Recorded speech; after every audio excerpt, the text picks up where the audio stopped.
Surgery కంటే hospital bill అంటేనే భయం. అదే మధ్య తరగతికి అందుబాటు ధరలో వైద్యం. Medistar hospitals. నమస్కారం, welcome to iDream. Health talks with Vijitha కార్యక్రమానికి స్వాగతం. ప్రస్తుతం మనతో పాటు ఉన్నారు general consultant doctor V Aditya Ranganath garu. ఇప్పుడు వారితో మాట్లాడేద్దాం.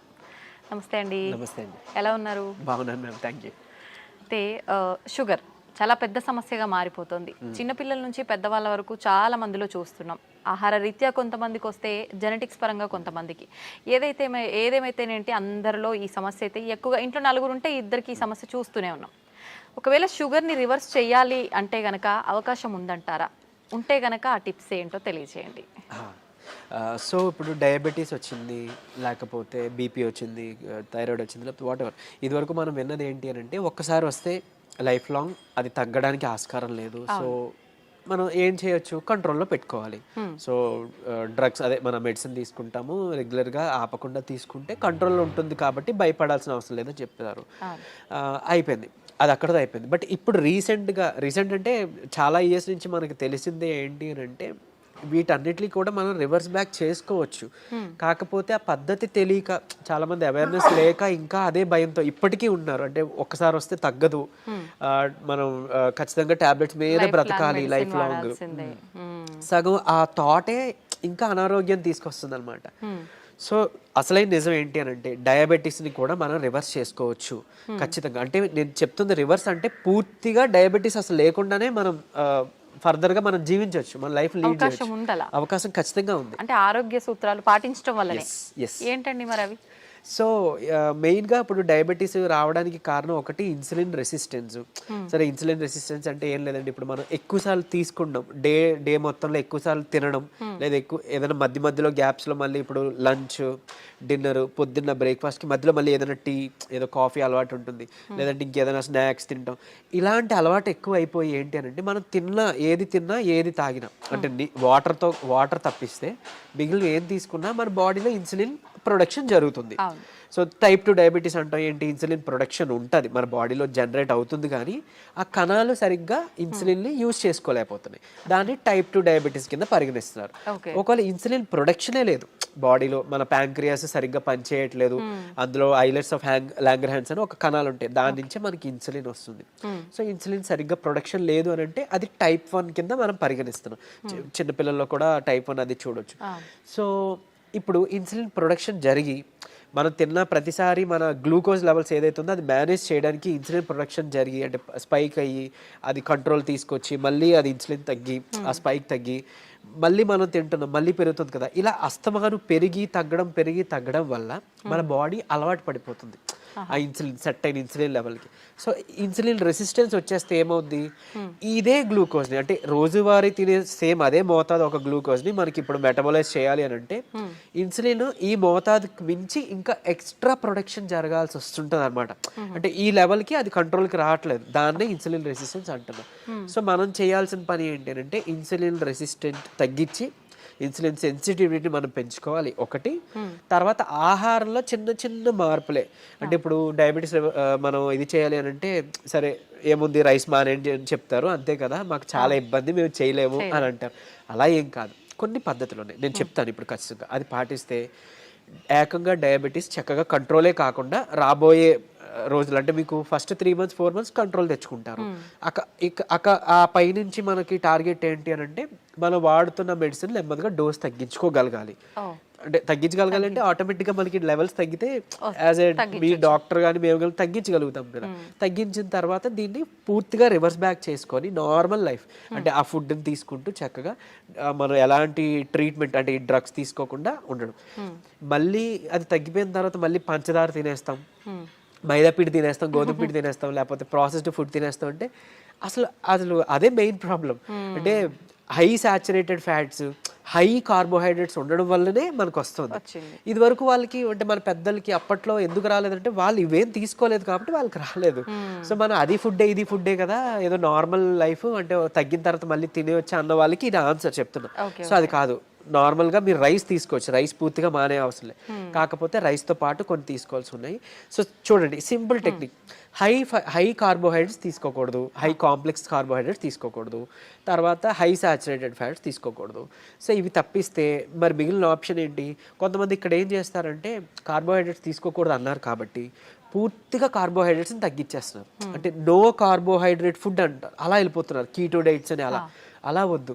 అలా అయితే ఏమవుతుందంటే మనకి ఇన్ని సంవత్సరాలు లేదా ఇన్ని జనరేషన్స్గా మనకి బాడీకి కార్బోహైడ్రేట్స్ అలవాటు, సో దాని డైజెషన్ అలవాటు. సో అక్కడి నుంచి మళ్ళీ అది బ్రేక్ డౌన్ అయ్యి గ్లూకోజ్ కింద మనకి కన్వర్ట్ అవుతుంది, మనకి శక్తిని ఇస్తుంది, బాగుంది. మీరు తినడం మానేస్తే ఒకటి మీకు కూడా బాడీకి అది కొత్తది ఏంటంటే కార్బోహైడ్రేట్స్ అసలు అది డైజెషన్ చేసే ఒక పద్ధతే మర్చిపోద్ది మన బాడీ. సో రేపు పొద్దున్న నార్మల్ సింపుల్గా కార్బోహైడ్రేట్స్ తీసుకున్నా దానికి చాలా కష్టపడాల్సి వస్తుంది. అండ్ ఈవెన్ ఒకవేళ జెనెటికల్గా నెక్స్ట్ జనరేషన్స్ పాస్ అయిన అయింది అనుకోండి, అది ఇంకా ఇబ్బందిగా. అంటే నార్మల్ అన్నమే మనం అరాయించుకోలేకపోవచ్చు, లేకపోతే నార్మల్ సమోసానే ఎంజాయ్ చేయలేకపోవచ్చు మనం. సో అట్లా. సో సరే, ఓకే, హై కార్బ్స్ అంటే తెలుసు, ఈ రైస్ నార్మల్గా అవి తీసుకునేవి. ఈ రైసు తర్వాత ఈ మైదా గోధుమ పిండి ఇవన్నీ తినమని చెప్తుంటారు, అంటే రైస్ని తగ్గించి మైదా గోధుమ పిండి తినమని అంటారు కదా. సో అది కూడా రిఫైన్డ్ తీసుకుంటే, పంచదార లేకపోతే గోధుమ పిండి ఇవన్నీ రిఫైన్డ్ ఫ్లోర్ బయట కొని తెచ్చుకుంటే అది కూడా మళ్ళీ మనకు ప్రాబ్లమే. సో మనం మిల్లులో వెళ్ళి ఆడించుకుందాం, అంటే డైరెక్ట్గా వెళ్ళి మనం గోధుమలు అలాగా గోధుమలు, దానికి జొన్నలు యాడ్ చేయొచ్చు, రాగులు యాడ్ చేయొచ్చు, సోళ్ళు అంటాం కదా, సో అలా రాగి మాల్ట్లో తీసుకునే రాగులు అవన్నీ యాడ్ చేసి దాంతో మనం రొట్టిలానో లేకపోతే మిల్లెట్స్ ఏమైనా దానికి యాడ్ చేసి, కినోవా అని ఇప్పుడు వస్తుంది, సరే అంత అఫోర్డ్ చేయలేదు అన్న వాళ్ళకి పోనీ మనకి ఏమంటారు సామెలు, అరికిలు, గంటలు అలాంటివన్నీ తక్కువ రేట్కే వస్తుంటాయి కదా, అలాంటివి ఇంక్లూడ్ చేసుకోవచ్చు. పూర్తిగా రైస్ మానేమని నేను చెప్పట్లేదు, రైస్తో పాటు ఇది తీసుకోండి. సరే ఇదంతా కాదులేండి, ఓన్లీ రైస్ నాకు కర్రీ మాత్రమే అలవాటు ఉంది, పోనీ ఇంకేదైనా సింపుల్గా చెప్పండి అని అంటే ఉంది ఒక పద్ధతి. మనకి ఇప్పుడు ఇన్సులిన్ రెసిస్టెన్స్ అని మాట్లాడుకున్నామే, HbA1c మీ అందరికీ తెలుసు, 3 నెలల యావరేజ్ తీస్తే మనకి ఎంత ఉంది అనే దాని మీద మన డయాబెటీస్ ఉందా లేదా, కంట్రోల్లో ఉందా లేదా అని తెలుస్తుంది. సో దాన్ని మనం కంట్రోల్ పెట్టడానికే కదా ఇప్పుడు అన్నీ చెప్తున్నాం. మన ఇన్సులిన్ వాడాలన్నా లేకపోతే ఈ మెట్ఫార్మిన్ మన డయాబెటీస్ డ్రగ్స్ వాడాలంటే కూడా మనకు అలానే దేవుడు కూడా ఇచ్చిన ఆహారంలో ఈ పని చేసే ఉంది. ఏంటి అని అంటే ఒకటి కీరా దోసకాయలు, తర్వాత పంకిన్ సీడ్స్ గుమ్మడి గింజలు, తర్వాత పాలకూర. వీటిలో ఏంటంటే పాలకూరలో తర్వాత పంకిన్ సీడ్స్లో వైటమిన్ ఈ ఉంటుంది, అది మీ HbA1cని చక్కగా కంట్రోల్ తీసుకొస్తుంది. అండ్ ఇప్పుడు చెప్పిన ఆహార పదార్థాల్లో మీకు ఇన్సులిన్ రెసిస్టెన్స్ని తగ్గించి సెన్సిటివిటీని పెంచే ఉంటాయి. సో ఇప్పుడు సరే కొంత లిస్ట్ చెప్తాను చూడండి. మష్రూమ్స్ బాగా అదే మన ఉడకబెట్టిన గుడ్లు ఫుల్గా విత్ సొనతో పాటు తీసుకోవాలి, అది కొలెస్ట్రాల్ కాదు, మంచి కొలెస్ట్రాల్ తీసుకోండి. సో తర్వాత నెయ్యి, తర్వాత మన కీరా దోసకాయలు, తర్వాత ఓట్స్, గ్రీన్ పీస్ అదే మన పచ్చి బఠానీలు, తర్వాత రాజ్మా, కిడ్నీ బీన్స్ అంటాం రాజ్మా, అలానే మిగిలిన బీన్స్ కూడా చక్కగా మిగిలిన రకాల బీన్స్, చిక్కుళ్ళు బీన్స్ ఇట్లాంటివన్నీ తీసుకుంటే కనుక ఇవన్నీ కూడా మీ ఇన్సులిన్ రెసిస్టెన్స్ని తగ్గించినవే. సో మీ ఇష్టం, గుడ్లు పోనీ ఆమ్లెట్ రూపంలో తీసుకోండి, నిద్రకి పనికి వస్తుంది ఆమ్లెట్, ప్లస్ దీనికి కూడా హెల్ప్ అవుతుంది. సో ఈ ఫుడ్ని మీరు కంపల్సరీగా క్యాబేజీ, కాలీఫ్లవర్, సో బ్రాకోలీ కానీ ఇలాంటి ఇవన్నీ కూడా మీ ఫుడ్ డైలీ ఫుడ్లో ఏదో ఒక రూపంలో ఇంక్లూడ్ చేసుకోండి. ఏదో ఒక్క పదార్థమైనా అట్లీస్ట్ కర్రీ, మనం అది వదిలేసి మిగిలినవేవో తీసుకున్నామంటే మళ్ళీ కంట్రోల్కి రాదు. మీ అందరికీ తెలిసిందే, చాలామంది ఎక్కువ పాలకూర కూడా తినరు. సో అట్లా, లేదంటే మునగాకు ఉంది, సో మునగాకును కూడా మీరు పౌడర్ రూపంలో చేసుకోవచ్చు, ఎండబెట్టేసి చక్కగా పౌడర్ చేసుకొని ఒక చెంచా యాడ్ చేసుకోండి ఒక ముద్దకి, అన్నంతో పాటు రైస్తో తీసుకోవచ్చు, హాట్ వాటర్లో కూడా తీసుకోవచ్చు, మజ్జిగలో కలిపి తీసుకోవచ్చు. ఇది ఒక మనిషికి డైలీ లిమిట్ ఒక చెంచా. సో అట్లా అని ఇప్పుడు ఏం చేస్తారంటే కొంతమంది ఏదైనా రసం, చారు దాంట్లో కలిపేస్తారు, బట్ అది కలిపేస్తే అంటే ఇంట్లో 3 members 4 members ఉంటే అందులో ఎవరికి ఎంత వెళ్ళేది తెలియదు కదా. సో డైరెక్ట్గా మీరు కలుపుకోవడం బెటర్, ఏదర్ వాటర్లోనో మజ్జిగలోనో లేదా మీ అన్నం గిన్నెలోనో. ఇంకోటి అన్నము, ఇప్పుడు అలానే అదే అన్నము కూర తినే ముందుగా 1 కప్పు కీరా దోసకాయ తీసుకోండి, లేదా బీన్స్, మొలకలు తీసుకోండి చక్కగా, ఇవన్నీ మీకు హెల్ప్ అవుతుంది. లేదంటే మన దాలిమ్మ గింజలు 1 కప్ పెట్టుకోవచ్చు, పెట్టి ముందు అది తిని తర్వాత అన్నము కూర మనం తీసుకుందాం. అలానే అన్నం తినే ముందు, టిఫిన్ తినే ముందు, నైట్ డిన్నర్ చేసే ముందు ఏం చేయొచ్చు అనంటే కొంచెం పెప్పర్ అంటే మన మిరియాల పొడి 1 చిటికెడు తీసుకొని నిమ్మరసం యాడ్ చేసి కొంచెం గోరువెచ్చని నీటిలో ఒక కప్పు లేదా 1 గ్లాస్ గోరువెచ్చని నీటిలో కలిపి తాగేసేయండి. ఎందుకు అనంటే ఇప్పుడు ఈ పెప్పర్లో ఉండే పైపరిన్ అనేది మన ఏమంటారు యాక్టివ్ ఇంగ్రీడియంట్, మెడిసినల్ వాల్యూ ఉండే ఇంగ్రీడియంట్. ఇది మన లివర్లో ప్యాంక్రియాస్లో అదే ఎక్కడి నుంచి అయితే ఇన్సులిన్ వస్తుందో అందులో అక్కడ డైజెషన్ ఎంజైమ్స్ని వాటిని కూడా మంచిగా ఇది ఏమంటారు మెటబలైజ్ చేస్తుంది. కరెక్ట్గా మెటబాలిజం బాగా జరిగి ఎంజైమ్స్ అన్ని మంచిగా ఫంక్షన్ అయ్యేలా చేస్తుంది. సో తర్వాత ఇంకొకటి మోర్ ఓవర్ ఈ ఏవైతే కాంప్లెక్స్ కార్బోహైడ్రేట్స్ మన హై కార్బ్స్ అన్నాం కదా దాన్ని బాగా కరెక్ట్గా డైజెషన్ జరిగేలాగా మెటబాలైజ్ అయ్యేలాగా ఇది హెల్ప్ చేస్తుంది. అండ్ ఈవెన్ మన పోషకాలు ఏవైతే ఉన్నాయో ఆకుకూరలోనో లేకపోతే మనం తీసుకునే ఫుడ్లోనో అవి మన వంట పట్టడం అంటాం కదా మన అబ్జార్ప్షన్ అవి అబ్జార్బ్ చేయడానికి ఈ పైపర్ ఈ పెప్పర్ మన మిరియాలు పొడి చాలా బాగా హెల్ప్ చేస్తుంది. సో ఈ రూపంలో తీసుకున్నారనుకోండి మీరు తిన్న తర్వాత పెరిగే షుగర్ లెవెల్స్ కంట్రోల్కి వస్తాయి. అండ్ ఈవెన్ మనకి లోపల ఫంక్షనింగ్ బాగా మెరుగుపడుతుంది. ఇకపోతే డయాబెటీస్ రివర్సల్ గురించి వద్దాం. సో నేను ఇప్పుడు చెప్పింది 3 to 4 months చేస్తే ఖచ్చితంగా మీ షుగర్ లెవెల్స్లో చాలా వరకు మీకు తగ్గడం మీరే గమనించుకుంటారు. మీరు ఇంత అద్భుతంగా పనిచేస్తుందా అని అంటారు. ఎందుకనంటే చాలా మందికి ఒకటి ఉండిపోయింది సైకలాజికల్గా, అంటే drugs like what ever medicine మాత్రమే మెడిసిన్, ఫుడ్ అంటే జస్ట్ ఆహారం మాత్రమే. అసలు కాదు. మీకు గుర్తుండుంటే ఎప్పుడైనా మీ నాన్నమ్మలు అమ్మమ్మలు మీకు ఎప్పుడైనా పొట్టనొప్పి వచ్చింది అని అంటే ఏదైనా వాము కొంచెం సాల్ట్ కలిపిస్తే వెంటనే తగ్గడం మనం గమనించి ఉంటాం. లేదంటే మెంతులు మింగేసి తాగేయండి వాటర్ అంటాం. అవన్నీ ఎందుకు పనిచేస్తున్నాయి? ఇప్పుడు యాంటాసిడ్స్ ఏవో వెళ్ళి పరగడుపున మాత్రం మనం పైకి వెళ్ళి తెచ్చుకొని వేసుకుంటున్నాం. అవేం అవసరం లేకుండా వాళ్ళు బతికారు కదా. ఎలా బతికారు? ఇలానే. ఇవన్నీ ఫుడ్డే మెడిసిన్. ఎగ్జాక్ట్లీ మనకి ఏదైనా అనారోగ్యం వస్తుంటే మెడికల్ షాప్ కి మనం బయటకు వెళ్ళవద్దు, మన కిచెన్ లోకి వెళ్ళాలన్నమాట. యాక్చువల్గా పోపుల డబ్బాలే మనకి డ్రగ్ ఇది అన్నట్లు, స్టోర్ అన్నట్టు. సో ఖచ్చితంగా ఇది వర్క్ అవుతుంది. అండ్ మోర్ ఓవర్ అంటే ఇప్పుడు మన బెర్రీస్ నుంచి ప్లాంట్స్ నుంచి ఎక్స్ట్రాక్ట్ చేసిన బెర్బరిన్ అనేది ఒక సప్లిమెంట్ ఉంటుంది ఆబ్వియస్లీ.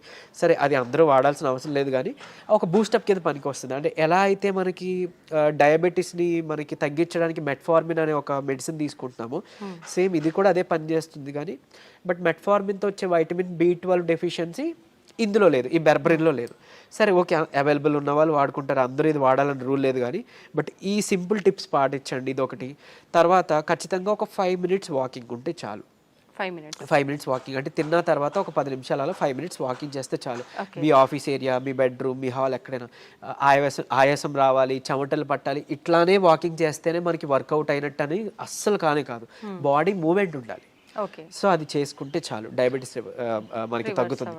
రివర్స్కి చెప్పుకున్న ఇందాక ఇంగ్రీడియంట్స్ ఉన్నాయి కదా, పంకిన్ సీడ్స్ అవ్వచ్చు, మన HbA1c కంట్రోల్ చేసి ఇన్సులిన్ సెన్సిటివిటీ పెంచేవి, ఇవి మీరు చేసుకుంటే 3 to 4 months ఖచ్చితంగా రివర్స్ అయిపోతుంది. ఇప్పుడు చాలా మంది మనం చూస్తూ ఉంటామండి, జామకాయ ఆకులు, లేత చిగుర్లు అని చెప్పి, లేదు అంటే తిప్పతీగ అని చెప్పి, ఇలాంటి కొన్ని ఆకులతో వేణిల్లో వేసి మరిగించిన వాటర్ తాగుతుంటారు షుగర్ ఉన్న వాళ్ళు. ఇది వర్క్ అవుతుంది అంటారా? యాక్చువల్గా ఇప్పుడు జామ ఆకులు ఉన్నాయి కదా, లేత తీసుకొని ఒక 4 ఆకులు మనం వేడి నీటిలో వేసి మరిగించి కషాయంలా తీసుకొని ఉదయం సాయంత్రం లేదా ఒక పూట అట్లీస్ట్ పరగడుపునైనా కానీ తాగితే కనుక అమోఘంగా ఆ రోజే పెరిగిన షుగర్ లెవెల్స్ తగ్గిపోయాయి. సో నేను ప్రీవియస్ వీడియోలో జామాకులు కషాయం గురించి చెప్పినప్పుడు చాలా మంది ఫోన్ చేసి అంటే ట్రై చేసి చక్కగా ఫస్ట్ నమ్మారు, ట్రై చేశారు. చేసి ఒక 2 daysలో వాళ్ళు ఫోన్ చేసి సార్ అంటే మాకు 1 day 2 dayలోనే ఇంత బాగా పనిచేస్తుంది, కంటిన్యూ చేయొచ్చు అంటారా, ఎక్కువ కాలం అన్నారు. బేసిక్గా చేయొచ్చండి, చేసుకోండి అని చెప్పారు. సో ఈవెన్ అది వాళ్ళకి ఏంటంటే డయాబెటీస్ ఎక్కువ, షుగర్ లెవెల్స్ ఎక్కువ ఉండడం వల్ల కొంతమందికి నిస్సత్తువ నీరసంగా ఉంటుంది కదా, దాన్ని కూడా ఇది మనకి జామాకులు బాగా హెల్ప్ అవుతుంది. జామకాయ తినొచ్చు, బొప్పాయి తినొచ్చు, అట్లనే జామాకులు కషాయం బాగా హెల్ప్ అవుతుంది, తీసుకోవచ్చు. తిప్పతీగ కూడా తీసుకోవచ్చు. బట్ తిప్పతీగ చాలా మంది తెలియక కోవిడ్ టైంలో అంటే ఇప్పుడు వైరస్ నుంచి బయటపడాలని తెలియక చాలా మంది ఓవర్ డోసెస్లో తీసుకుని వితిన్ 15 daysలో వాళ్ళ లివర్ మొత్తం డ్యామేజ్ అయ్యి ఎమర్జెన్సీ వార్డులో అడ్మిట్ అవ్వడం, చనిపోవడం జరిగింది. కానీ నేను ఇక్కడ చెప్పే ఒక ముక్క, తిప్పతీగ ప్రాబ్లం కాదు, ఓవర్ డోస్ ప్రాబ్లం. కాబట్టి తిప్పతీగని మనం ఇప్పుడు ఒకవేళ ఒక లైక్ 1 inch తీసుకున్నాం అనుకోండి, ఆ రూట్ ఏదైతే ఉందో దాన్ని బాగా బాయిల్ చేసి మనం దాన్ని తాగొచ్చు. దాంట్లో కొంచెం ఉసిరి పొడి యాడ్ చేయొచ్చు, లేదంటే మునగాకు యాడ్ చేసుకోవచ్చు 1/2 spoon అట్లా. ఇలాగా మనం తీసుకున్నాం అనుకోండి మనకి మంచిగా బెనిఫిటే. ఇప్పుడు అలాగని ఏంటి ఫ్లాక్ సీడ్స్ ఉన్నాయి, అవిసె గింజలు ఉన్నాయి. అవిసె గింజలు మనకి కొలెస్ట్రాల్ తగ్గిస్తుంటుంది, డయాబెటీస్ని రివర్స్ చేస్తుంది బాగా. అంటే ఒక 2 చెంచాలు మనం పౌడర్ లాగా తయారు చేసుకొని మనం ఫ్లాక్ సీడ్స్ తీసుకుంటే, ఇదే ఫ్లాక్ సీడ్స్ గురించి ఒక పేపర్లో ఒక ఆర్టికల్ వచ్చింది. ఏంటి ఫ్లాక్ సీడ్స్ తీసుకోకూడదు, లివర్కి మంచిది కాదు, లేకపోతే ఇంకోటి ఏదో అని. కరెక్టే, ఏదైనా అతిగా తీసుకుంటే మనకి ఫుడ్ అయినా ఆబ్వియస్లీ కదా. సో అంతే, అది పట్టుకొని ఉండొద్దు. అరే ఇప్పుడు తిప్పతీగ ఏదో ప్రాబ్లం, సరే తిప్పతీగ పక్కన పెడతాయి, అట్లీస్ట్ ఫ్లాక్ సీడ్స్, ఉసిరికాయ, ఫ్లాక్ సీడ్స్, లేకపోతే మన ఏమన్నా మన పెప్పర్, సో ఇట్లాంటివి ఉన్నాయి కదా, వీటి వల్ల ఏం చేయటం జరగదు. డ్యామ్ షూర్ మంచిదే. సో లిమిట్లో తీసుకోండి. ఇంకోటి ఫ్లాక్ సీడ్స్ గురించి ఇప్పుడు మాట్లాడుకున్నాం కాబట్టి చాలా మంది తెలియక దాన్ని పౌడర్ చేసి స్టోర్ చేసుకుంటున్నారు. వద్దు, అది ఏంటి అని అంటే ఆక్సిజన్కి సెన్సిటివ్ అనమాట, ఎయిర్ సెన్సిటివ్ యాక్చువల్గా. దీన్ని మనం ఎంత ఎయిర్ టైట్ దీంట్లో స్టోర్ చేసుకున్నా, ఎంత అమోఘంగా పనిచేస్తుందో ఇది అంత చేడ్ చేస్తుంది స్టోర్ చేస్తే. ఆక్సిడైజ్డ్ అయిపోయి మనం ఎంత ఇది చేసినా అది అయిపోతుంది. సో ఫ్రెష్గా తయారు చేసుకోండి. ఒక 2 చెంచాలు చిన్న మిక్సీ గిన్నెలో మాత్రం అవుతుంది, పెద్ద మిక్సీ గిన్నెలో అవ్వదు. సో చేసుకొని మీరు బటర్ మిల్క్లో మిక్స్ చేసుకోవచ్చు. కొలెస్ట్రాల్ తగ్గుతుంది, డయాబెటీస్ రివర్సల్కి హెల్ప్ అవుతుంది. అండ్ ఈవెన్ మనకి బయట బనానా ఫ్లోర్ అని దొరుకుతుంది, అరటి దీని నుంచి తీసిన పిండి. సో అది ఆన్లైన్లో వాటిలో అవైలబుల్, దాన్ని తెచ్చుకోండి. ఒక చెంచా చక్కగా బటర్ మిల్క్ దీంట్లో మిక్స్ చేసుకోండి. ఈ ఫ్లాక్ సీడ్స్ని మిక్సీలో పౌడర్ చేసుకోండి, పరగడుపునే తాగండి. మీకు డయాబెటీస్ని రివర్స్ చేయడానికి హెల్ప్ అవుతుంది. ఎందుకు అని అంటే రెసిస్టెన్స్ స్టార్చ్ అదన్నీ ఉంటేనే మనకి యూజువలీ చాలా ఇదనమాట. సో డయాబెటీస్ రివర్స్ చేయడంలో ఈ అరటి ఫ్లోర్ ఏదైతే ఉందో అమోఘంగా పనిచేస్తుంది. ఒక్క చెంచా చాలు, మీరు తినే దాంట్లో ఎందులోనూ కలుపుకోవచ్చు. ఈవెన్ ఏమంటారు, మీరు తినే ఏదైనా అట్టు రొట్టెలో వేసుకోండి, లేదంటే ఇలా బటర్ మిల్క్లో మిక్స్ చేసుకోండి. ఇది ఖచ్చితంగా మీ డయాబెటీస్ రివర్సల్కి హెల్ప్ అవుతుంది. సో ఎందుకు, ఇన్సులిన్ రెసిస్టెన్స్ మనకి మెయిన్గా రివర్స్ అవుతుంది కదా, అంతే. ఇదే సీక్రెట్ ఫార్ములా, ఇది నమ్మి చేయండి. నిజంగా చెప్తున్నా, మీరు ఇయర్స్ డ్రగ్స్ అది వాడాల్సిన అవసరం లేదు. అండ్ ప్రీవియస్గా ఒక వీడియోలో నేను చెప్పాను, లైక్ పరగడుపున ఒక చెంచా కలబంద గుజ్జు తీసుకోండి అని. అది నేను ఎక్కడో మెడికల్ క్యాంప్కి వెళ్ళినప్పుడు ఒక ఆవిడ నా వీడియో చూసారంట, ఆవిడ కంట్రోల్ అయింది. సో మీరు ఇదివరకు వాడేవారు కదండి ట్యాబ్లెట్, ఈ నెల చాలా వరకు తగ్గింది. ఏం చేశారంటే, మీ వీడియో చూసాను సార్, యాక్చువల్గా కలబంద గుజ్జు చెప్పారు, పరగడుపును తీసుకోవడం మొదలు పెట్టాను, నాకు ట్యాబ్లెట్ తగ్గిపోయింది, సగానికి సగం డోస్ తగ్గిపోయింది. And with in next 2nd or 3rd monthలో ఆవిడకి పూర్తిగా నేను ఆపేశాను, ట్యాబ్లెట్ తీసుకోవాల్సిన అవసరం లేదు, ఆవిడకి డౌన్ అయిపోతుంది. సో అంత బాగా పనిచేస్తాయి మనకి దేవుడు ఇచ్చిన ఇవన్నీ మెడిసిన్సే. సో ఇందులో చెప్పింది ఏదైనా వాడుకోండి. మీకు ఏం పని చేసిందో కమెంట్లో చెప్పండి. సో మిగిలిన వాళ్ళకి ఇన్స్పైరింగ్గా ఉంటుంది. అండ్ ఏది పని చేయలేదో లైక్ నాకు తెలిసినప్పుడు నేను సజెస్ట్ చేయగలుగుతాను మీకు ఆల్టర్నేట్గా. ఓకే, థ్యాంక్ యూ అండి. నిజంగా చాలా యూస్ఫుల్ టిప్స్ అనేది తెలియజేయడం జరిగింది. నమస్తే.